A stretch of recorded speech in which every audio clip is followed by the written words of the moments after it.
테슬라 관련 투자 소식입니다. 테슬라, 큰손 기관 투자 1분기 40% 빠져. 경쟁사 시장 진입 영향. 미국 전기차 제조사인 테슬라에 투자한 큰손 투자자들이 빠지고 있다. 대표적으로 기관 투자 5위 기업인 베일리 기포드의 매각 행보에 관심이 모아진다. CNN은 영국 스코틀랜드 소재 투자법인 베일리 기포드가 1분기에 테슬라 주식 1,100만 주를 매각했다고 보도했다. 베일리 기포드가 매각한 주식은 테슬라 총 발행 주식의 1.2%에 해당한다.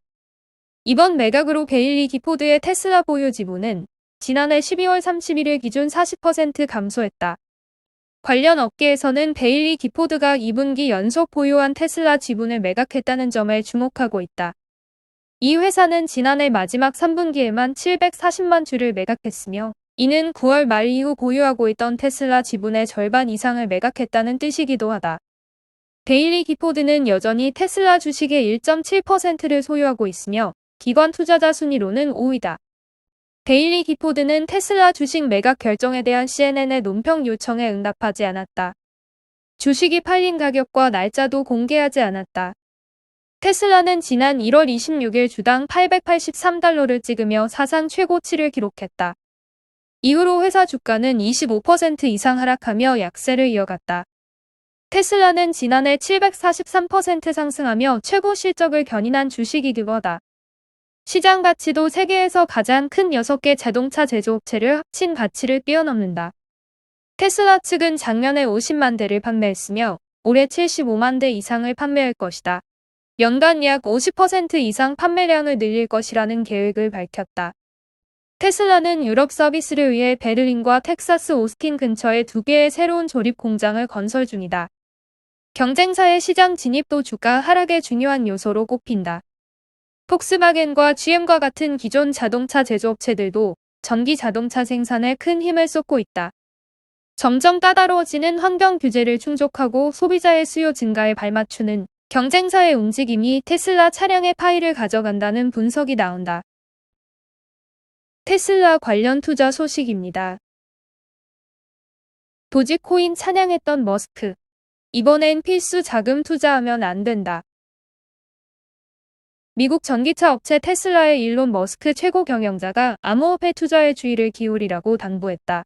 머스크는 그간 암호화폐를 지지한다고 밝혀 투자 광풍을 불러일으킨 바 있다. 머스크는 자신의 트위터를 통해 암호화폐는 유망하지만 조심성을 갖고 투자하길 바란다면서 미국 연예 매체 TMZ와의 인터뷰 영상을 첨부했다. 인터뷰에서 머스크는 암호화폐가 미래의 화폐가 될 좋은 기회가 있다면서도 현재로서는 추측이라고 말했다. 또 암호화폐에 필수 자금을 투자하면 안 된다며 그건 현명하지 않다고 덧붙였다. 머스크는 그간 암호화폐 특히 도지코인의 가격을 끌어올리는데 큰 역할을 했다. 머스크는 지난달 도지코인이 유망하다면서 이를 지지하는 트윗을 올리기도 했다. 이후 투자자들이 도지코인을 잇따라 매집하며 이 종목의 가격이 하루 만에 20% 이상 급등하기도 했다. 지난 3월 말에는 테슬라 자동차를 비트코인으로도 살 수 있다고 밝히는 등 암호화폐를 지지하는 발언을 하기도 했다. 니콜라 관련 투자 소식입니다. 니콜라 1분기 손실 추정치 밑도는 선방. SAC 소환 공급계약 취소 등 악재세 변수. 미국의 수소 전기차 업체 니콜라는 문제가 된 전기자동차 스타트업이 자사의 첫 번째 배터리 전기 세미트럭의 테스트를 강화하고 미국과 독일에 공장을 건설하는 데 진척을 보이면서 이번 분기 예상보다 적은 손실을 기록했다고 보고했다. 클린에너지 대형 장비 제조업체 니콜라는 올해 들어 3월까지 주당 14센트의 조정 손실을 기록했는데 이는 28센트의 손실을 전망한 애널리스트들 추정치보다 크게 개선된 수치다. 니콜라는 이날 성명을 통해 2차 전지형 시제품을 완성하기 위해 애리조나 본사에서 연료전지 시험차 조립을 시작했다고 밝혔다. 피닉스에 본사를 둔 이 회사는 아직 판매용 차량을 만들지 않고 있지만 새롭게 부상하고 있는 청정에너지 상용 트럭 시장에서 경쟁자로 자리매김하려 한다. 하지만 그것이 투자자들을 현혹했다는 의혹에 시달려왔는데 이것은 내부 조사를 통해 부분적으로 확인된 것이다. 니콜라는 이날 별도의 서류에서 회사를 조사 중인 증권감독위원회가 지난 3월 추가 소환장을 발부했다고 말했다. 니콜라는 특수목적 인수기업이 타깃으로 삼은 많은 EV 스타트업 중 처음으로 평가액이 한때 포드자동차 등 기존 자동차 업체의 시가총액을 뛰어넘기도 했다. 그러나 최근 몇 달 사이에 주가가 폭락했다. 뉴욕 증시에서는 최근까지 종가 기준으로 올해 약 33%나 하락했다. 니콜라는 지난 3월 24일 미국 증권거래위원회가 발표한 새 소환장은 2021년 예상 현금 흐름과 올해 증자 자금을 어떻게 사용할 계획인지와 관련이 있다고 밝혔다. 앞서 SEC와 법무부의 조사를 공개했던 이 회사는 모든 조사에 성실히 임할 것을 약속한다고 밝혔다. 이와 함께 지난 9월 사임한 창업자이자 전 회장인 트레버 밀턴을 위해 1분기에 $300만 법률 비용을 지출했다고 밝혔다. 이 지출은 면책 계약 조건에 따라 이루어졌다. 니콜라는 아직 수익을 창출하지 못하고 있지만 2023년에 첫 수소전기 연료전지 트럭을 출시할 계획이다. 또 올해 독일에서 CNH 인더스트리얼의 이베코 사업부와 합작 투자로 배터리 전기 트럭을 생산하고 납품을 시작할 계획이다. 그리고 애리조나에 건설 중인 공장에서 7월부터 시범 생산을 하고 연말까지 완성할 것이라고 말했다.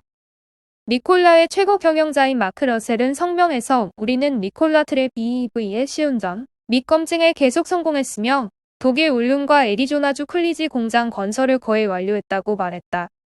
니콜라는 장거리 운송을 위한 수소연료 전지 파워트레인의 상용화를 추구하는 여러 업체 중 하나다. 다른 경쟁업체로는 도요타 자동차, 현대자동차, 제너럴 모터스 등이 있다. 한때 야심만만했던 니콜라와의 협력 계획을 축소한 GM은 여전히 이 스타트업에 독자적 연료전지 기술을 공급할 계획이다. 단거리와 장거리 연료전지 트럭 생산은 각각 2023년 하반기와 2024년 애리조나 공장에서 시작될 전망이다. 니콜라는 또 트럭에 동력을 공급할 수소 충전소를 미국에서 700개까지 확대할 계획이며 지난 2020년 공동개발 파트너를 찾기로 약속한 바 있다. 이 약속 이행을 위해 지난달 이 회사는 미국 트래블 센터와 수소 주유소 건설 계약을 체결했다. 이 거래는 파트너를 발표하기 위한 기한이 몇 차례 연기된 끝에 어렵게 성사된 사업 계획의 작은 진전을 보여주는 신호였다. 니콜라는 현지 시각 6일 2023년까지 30대의 배터리 전기 및 70대의 수소연료전지 대형 트럭 등 100대의 트럭과 함께 토탈 수송 서비스에 공급하겠다는 의향서를 발표했다. 니콜라는 이를 위해 올해 더 많은 수소 인프라 파트너를 찾고 차량을 테스트할 더 많은 차량 고객을 찾는 것을 목표로 하고 있다고 말했다. 이 야심찬 트럭 제조업체는 내년에 1200대의 BEV 트럭을, 2023년에는 3500대의 트럭을 공급할 계획이라고 말했다. 니콜라는 올해 2월 배터리 전기차를 고객에게 제공하려는 목표를 이전 목표인 600대에서 100대로 낮췄다. 리퍼블릭 서비스와 2500대의 배터리 전기 쓰레기 트럭에 대한 공급 계약이 취소된 까닭이다. 애플 관련 투자 소식입니다. 맞춤형 광고 막은 애플. 자체 광고 사업은 확장. 페이스북 등의 맞춤형 광고를 제한한 애플이 자체 광고 기능을 강화한다. 업계에 따르면 애플은 최근 앱스토어 검색 광고인 서치 애드 어드밴스드의 검색 탭 기능을 신규 도입했다. 검색 탭 광고를 활용하면 추천 앱 목록 상단에 눈에 띄는 위치의 광고를 홍보해 앱 인지도를 높이고 다운로드 횟수를 끌어올릴 수 있다는 게 애플의 설명이다. 애플의 앱스토어에는 검색 엔진 아래 현재 트렌드를 알려주는 새로운 발견 섹션과 추천 앱을 선보이는 제한 섹션이 있다. 기존에 있던 검색 결과 광고는 이용자가 특정 키워드를 검색한 후에 앱 광고가 나타났지만 검색 탭 광고는 검색하기 전 제한 섹션 상단에 광고를 노출할 수 있다. 검색 탭 광고는 앱스토어 제품 페이지에 업로드된 자료를 기반으로 생성돼 개발자가 별도로 광고를 위한 콘텐츠를 만들 필요가 없다. 광고에는 앱 이름, 아이콘, 부제목이 표시된다. 개발자는 API 4.0으로 광고를 생성 및 관리하고 관련 데이터를 확인할 수 있다. 타깃 고객도 성별, 나이, 위치를 기반으로 나눠 설정 가능하다. 애플의 광고 사업 확대는 새롭게 도입한 사용자 동의 없는 개인정보 추적 금지와 맞춤형 광고 제한 정책과 맞물려 있다. 애플은 지난달 아이폰 운영체제 새 버전인 iOS 14.5를 배포하면서 이 같은 내용을 담았다. 한마디로 사용자의 스마트폰 활동을 추적해 개인 맞춤형 광고를 노출하던 방식이 막힌 것이다. 페이스북, 인스타그램 등 대표적인 SNS 채널들이 타격을 입게 됐다. 시장 조사기관 플러리 애널리틱스에 따르면 iOS 14.5 배포 이후 사용자의 약 11%만 개인정보 추적에 동의했다. 해당 정책의 핵심은 사용자가 실행한 앱 내에서 다른 기업의 앱이나 웹사이트가 사용자 데이터를 추적하려 할 때 허용 여부를 묻는 앱 추적 투명성 기능 추가다. 사용자가 동의하지 않으면 추적이 금지된다. 다만 애플 기본 앱은 추적 허용 여부를 묻는 과정이 제외된다. 바이두 관련 투자 소식입니다. 후계자 찾기 어렵네. 바이두, 이해농의 고민. 마윈 알리바바 회장, 황정 핀도도 회장 등 중국 대표 IT기업 수장들이 이른 나이에 은퇴를 선언하는 가운데 올해로 만 53세가 된 리앤홍 바이두 회장 역시 최근 후계자 찾기에 총력을 기울이고 있는 것으로 알려졌다. 최근 1년간 고위 임원들의 세대 교체와 파격적인 인사 단행 등이 모두 후계자 찾기의 일환이었다는 것이다. 그러나 젊고 강력한 리더들의 활약에도 리앤홍 회장 역할을 대신할 마땅한 인물이 없어 리 회장의 고민도 커지고 있다. 나를 대신할 바이두의 최고 경영자를 찾고 있습니다. 중국 제멘에 따르면 바이두의 홍콩 증시 2차 상장을 앞둔 지난 3월 이해농 바이두 창립자 겸 회장은 블룸버그와의 인터뷰에서 이같이 밝혔다. 리 회장은 자신의 후계자 후보는 순위로 매겨지지 않으며 모두에게 주어지는 기회는 동등하다고 강조하면서 지난해부터 후계자 찾기에 노력을 기울이고 있다고 했다. 실제 지난 2019년 바이두는 선더우 왕하이펑, 진쿤을 각각 부사장, 최고기술 책임자, 스마트 생활사업 그룹 책임자 자리에 앉혀 젊은 피를 수혈한 후 계속해서 파격적인 인사를 단행했다. 지난해 4월에만 55명에 이르는 임원들의 승진을 단행했으며 올해 들어서도 임원 승진 명단자만 50명이 넘는다. 제멘은 이 같은 대규모 내부 승진 건수는 업계 최고 수준으로 바이두의 부총재 직책을 가진 인원수도 업계 최다 수준이라고 분석했다. 주목되는 점은 승진한 임원 중 상당수가 1980년대생이라는 점이다. 바이두가 그만큼 세대 교체에 심혈을 기울이고 있다는 의미이자 젊은 후계자를 원하는 리 회장의 보관이라는 해석이다. 다만 문제는 인터넷 포털부터 인공지능, 자율주행차에 이르기까지 바이두의 광범위한 사업을 총괄할 만한 인물이 마땅치 않다는 것이다. 제멘은 리 회장이 루치 전 바이두 총재 겸 최고 운영 책임자이고 바이두의 전반적인 사업을 이끌 만한 적임자를 찾지 못하고 있다고 지적했다. 루치는 과거 리 회장의 가장 강력한 후계자로 물망에 올랐던 인물이다. 1987년 상하이 푸단 대학을 졸업한 후 마이크로소프트에서 정무이사를 거친 뒤 2017년 바이두에 전격 합류해 바이두를 고속 성장시켰다. 그가 바이두에 몸담았던 1년여간 바이두 주가는 60% 이상 올랐고 실적도 대폭 개선됐다. 특히 인공지능 분야에서 두드러진 성과를 냈다. 바이두의 아폴로 자율주행차 대화인식 AI 시스템 등이 모두 그의 손을 거친 결과다. 그러나 그는 바이두 입성 486일 만에 회사를 떠났다. 그가 바이두와 작별한 이유가 리 회장의 아내인 마둥민과의 견해 차이 때문이라는 보도가 뒤늦게 나왔지만 정확한 이유는 알려지지 않았다. 루치 전 총재 외에도 오랜 기간 리 회장의 후계자로 불렸던 또 한 명의 인물은 리닝해안 전 부총재다. 그는 대학교 2학년에 재학 중이던 2004년 바이두에 입사한 후 초고속 승진으로 화제를 모았다. 29세였던 2013년 모바일 사업을 책임지는 최연소 부총재로 승진한 뒤 이듬해 사내 최고 의사결정 기고위원으로 선임됐다. 그가 바이두의 황태자로 불리며 리 회장의 가장 강력한 후계자라는 평가가 나왔던 이유다. 그러나 그는 지난 2016년 11월 부패에 연루되면서 사임했다. 결국 리닝해안과 루치 이후 리앤홍 회장의 후계자 자리는 약 3년간 공석으로 유지되고 있는 셈이다. 일각에서는 리 회장이 후계자를 선정하지 못하고 있는 이유를 최근 바이두의 부진한 성적과 불투명한 전망 때문이라는 해석도 나온다. 특히 자본시장에서 큰 기대를 모았던 홍콩 증시 2차 상장 이후 성적표는 매우 부진하다. 이날 기준 바이두 주가는 196 홍콩달러로 공모가인 250 홍콩달러에서 크게 멀어져 있다. 게다가 바이두가 주력하는 자율주행차 시장에 대한 우려도 크다. 제멘은 아직 시장이 성숙되기까지 꽤 오랜 시간이 남았음에도 불구하고 화웨이, 샤오미, 디디 출신 등 거물급 라이벌들이 시장에 진출하고 있어 향후 바이두가 시장 선두를 차지할 수 있을지 미지수라고 지적했다. 쿠팡 관련 투자 소식입니다. 미국 증시간 쿠팡. 내주 첫 실적 나온다.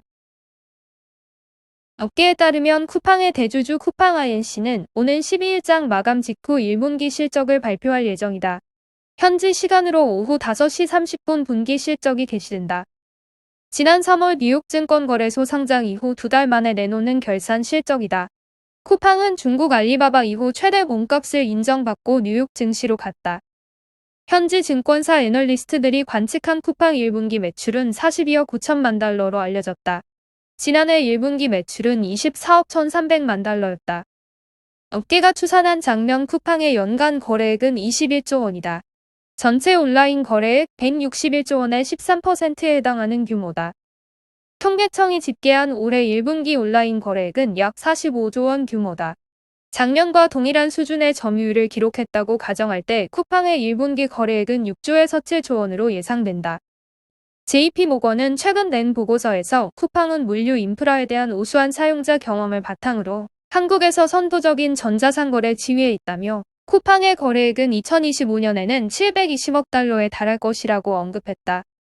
상장 후로 투자금을 모집한 쿠팡은 도달 새 세 번째 물류센터 투자를 확정했다. 영남 지역에 이어 충청권에 신규 물류센터를 건립을 위한 MOU를 체결했는데 투자금은 총 8천억 원에 달한다. 물류 인프라에 대한 공격적인 투자를 기반으로 외형 성장 기대감을 높였다. 문제는 손실 규모다. 아직까지 쿠팡의 수익 모델은 이익을 창출해내지 못하고 있다. 흑자 전환 시기 역시 가늠하기 쉽지 않다. 뉴욕 증시 상장 당시에도 대규모 손실 부문을 투자 위험 요소 중 하나로 꼽았다. 쿠팡에 대한 커버리지를 게시한 현지 증권사들도 투자 의견으로 중립을 제시했다. 증권사 5곳의 평균 목표 주가는 50.6명 달러다. 상장 첫날 49.25달러로 거래를 종료한 쿠팡은 현재 40달러 초반에서 거래되고 있다. 높은 몸값을 받고 뉴욕 증시로 간 만큼 기대가 컸는데 주가는 하향 곡선을 그렸다. 쿠팡 관계자는 내주 발표를 통해 실적을 공개할 것이라고 말했다.